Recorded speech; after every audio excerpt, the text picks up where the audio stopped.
Hi everyone. Well, I took some time off over winter.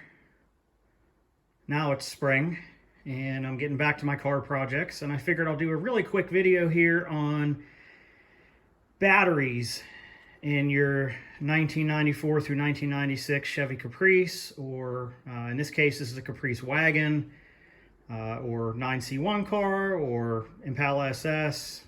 Even the Roadmasters and Fleetwoods all should have the same type of battery tray here. So as you can see, this engine compartment's pristine, but yet the battery tray is pretty rusty.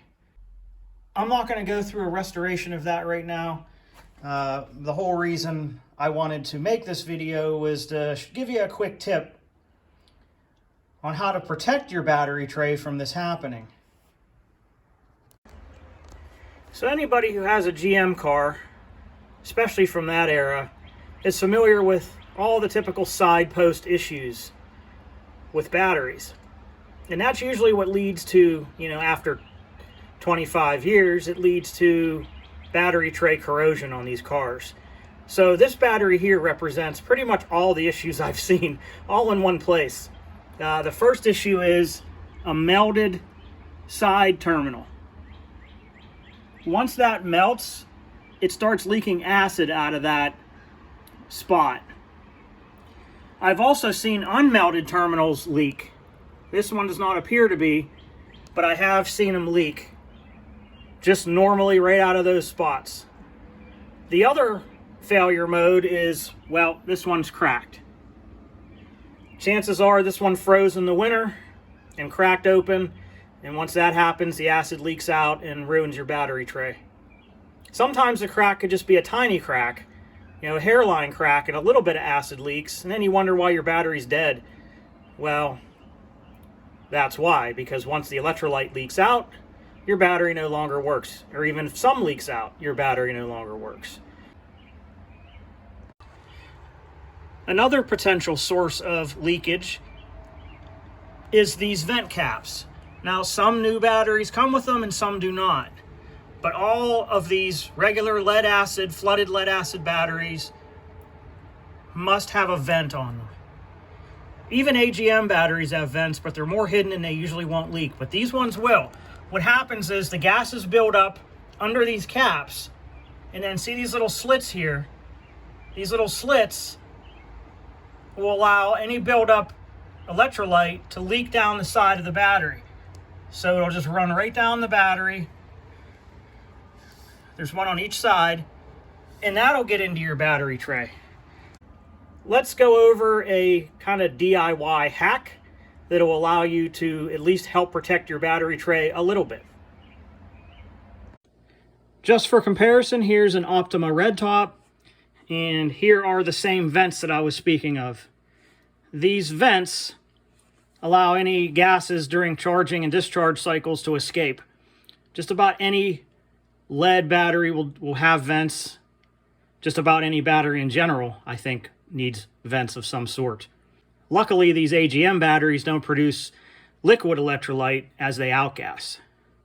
So leakage usually isn't a problem with these. Okay, the next step for our little hack here is to take a regular antifreeze bottle like this. 1 gallon antifreeze bottle. You want to look for this style. They're everywhere. And what you want to do, see this seam that goes along here? Take yourself a razor blade and cut this whole bottle in half, all the way around that seam, all the way around. And when you're done, it'll look like this. See, look what we got there. We got ourselves a neat battery tray protector. So all you need to do is set it down into your battery tray.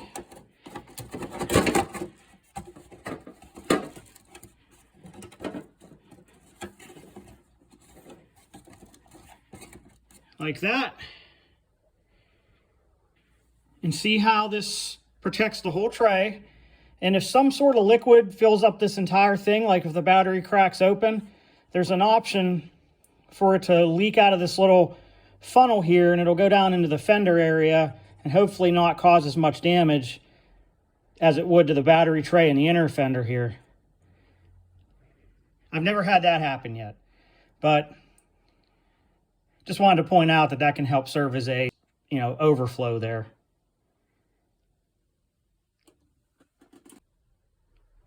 So let's put our new battery in.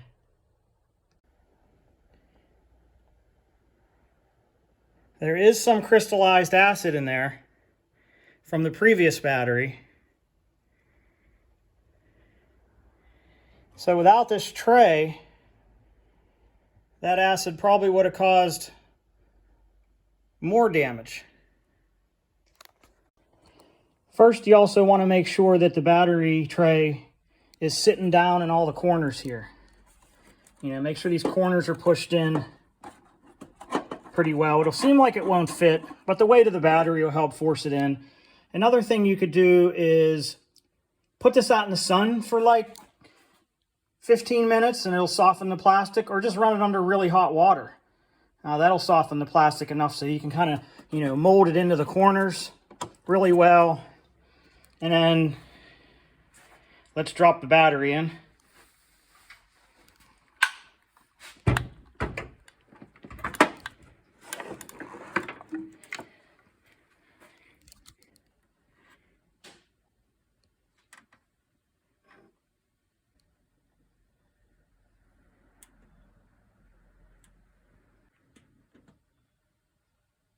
Yeah, it looks pretty good.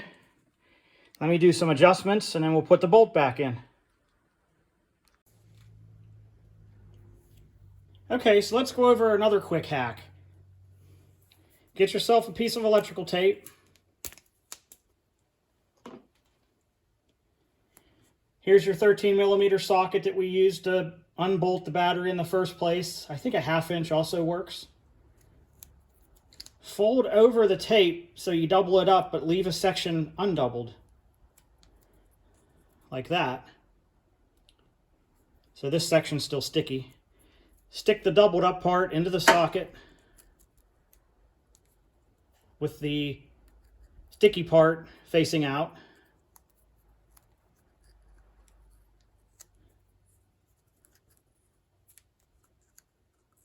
And fold it over.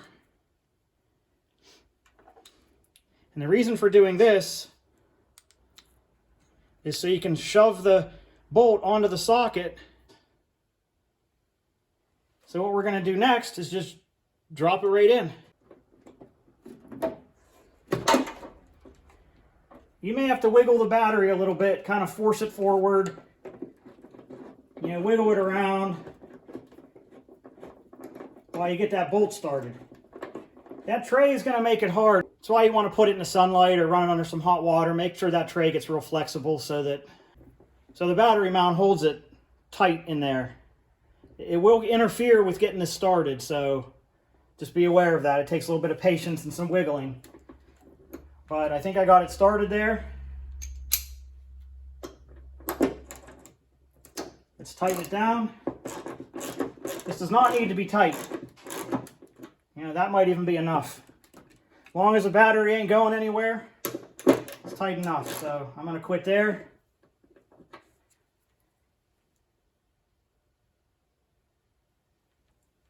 And there you go. Now let's talk about the type of battery that we're working with here. So this particular battery is a Odyssey Extreme. These are not cheap batteries. This one cost me $400, and you might be thinking, oh my gosh, that's nuts. Well, considering a new one from Walmart or one of those types of stores is going to be over $100 these days, well, I'd rather spend the $400 and have 10 years of reliability with this. All right, let's hook up these battery terminals. If you have a GM car, you want one of these wrenches. It's a 5/16 battery terminal wrench. You get them at Harbor Freight and get them a lot of different places. Auto parts stores sell them too. This particular one is reversible with a little switch here. But that's kind of a gimmick because all you got to do is flip it over to reverse it. So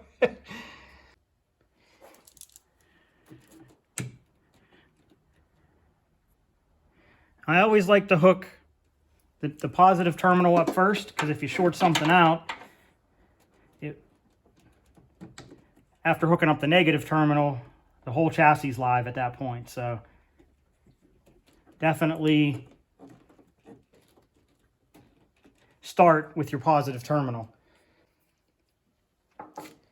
Another thing you could do is coat the terminal in an anti-corrosive spray.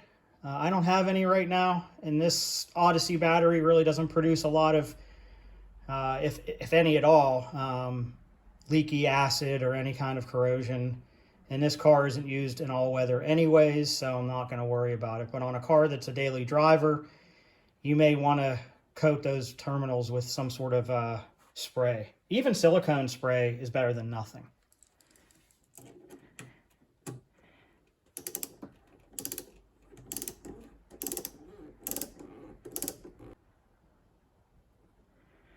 So here's the concern. If you hook the ground up first and your wrench hit this AC line here and it's not an insulated wrench, say you're just using a, a 5/16 box wrench, well, you're going to hit this AC line, you're going to have a problem. So use one of these insulated battery wrenches and hook the positive up first. Then you can come over and do the negative. Now, I'm not going to record the negative. The negative is the same as the positive. And besides, this one has a battery cutoff switch on it here, and it has a whole separate bolt that's a different size. So that's how you turn these on and off, is there's just a knob on here that you tighten up. Again, made in America product. This Odyssey battery is also made in America. Okay. We got the negative and positive terminals hooked all back up. We got our cutoff switch ready to go. I always recommend using some sort of battery cutoff switch when the vehicle's in storage.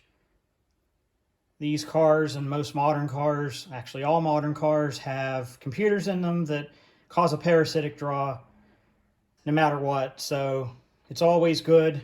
And it's even a safety concern as well. You don't want some strange electrical short happening, maybe from a rodent chewing through a wire or something and burning your garage or your house down. And also, it just allows the battery to last longer because it won't be drained down during storage. So the next step here is I can't find a manufacturer date code sticker on this new style battery. Usually it's up in this corner. I don't see one on this battery. Maybe there's a separate sticker that I missed. But, the newer ones, I guess, just don't have the same stickers. So let's go ahead and pop off these little installation date buttons here. So this year is 2023. So we'll remove the 2 sticker.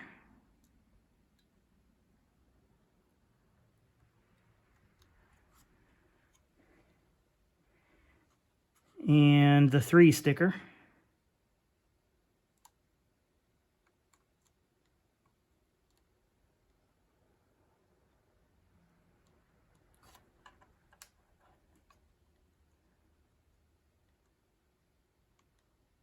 Could they make these any smaller, huh? And then the month is April. January, February, March, April.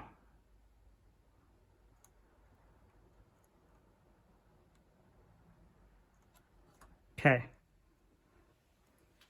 Another thing I'll do is record this in my logbook. I do see a sticker here, but I don't see a date code on there unless it's these first 4 digits, 1322.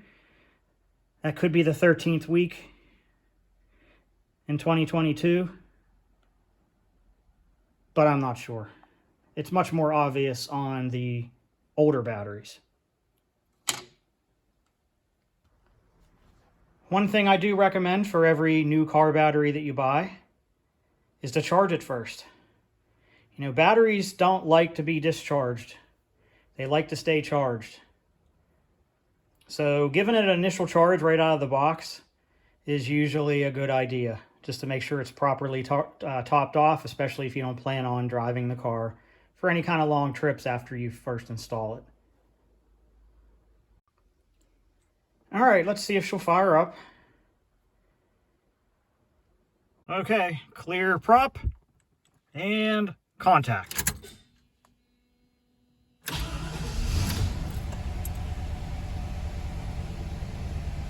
Perfect.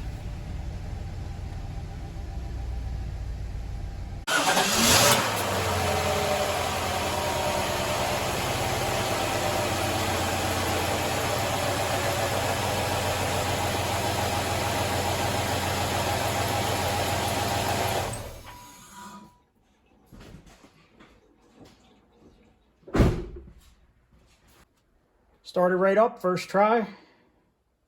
Brand new battery. I think this will give me years of service. Not sure if they'll last as long as the old batteries from Odyssey. I have one 2007. I also have one from 2018. They do not sponsor my channel. They have not sent me any batteries for free. And when a product works, I don't mind spending money to use it. And when a product works and it's made in America, usually the two go hand in hand, then yes, I would gladly spend 4 times more for that and not have any headaches down the road. All right, so here's how you decipher these date codes. First of all, here's when I installed this battery. I punched out the number 1 and then 8. So 2018, and this is the month. So December, November, October, September. So this was installed September of 2018. Now the manufacture date on this was 05/18. Just remember how to read this. 05/18. On the next battery I'm showing you, you'll see it's from 2007. And that one has its work cut out to start up this big block Mopar 383. This one is the one that sold me on these batteries. This one's starting up a 383 small block Chevy. High compression stroker motor. Look at that date code. No, that doesn't say 2020. The date code's actually 04 of 07. You can see this is a really old design that they used to have. This one is from 2007. Back when I first got this truck, that was when I got it.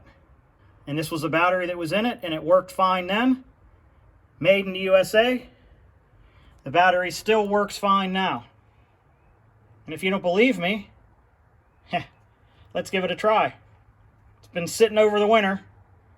And that's the wonderful thing about these batteries, is that they could sit for very long times as long as you keep them topped off with a proper charger, an AGM style charger. These batteries will serve you for many, many years.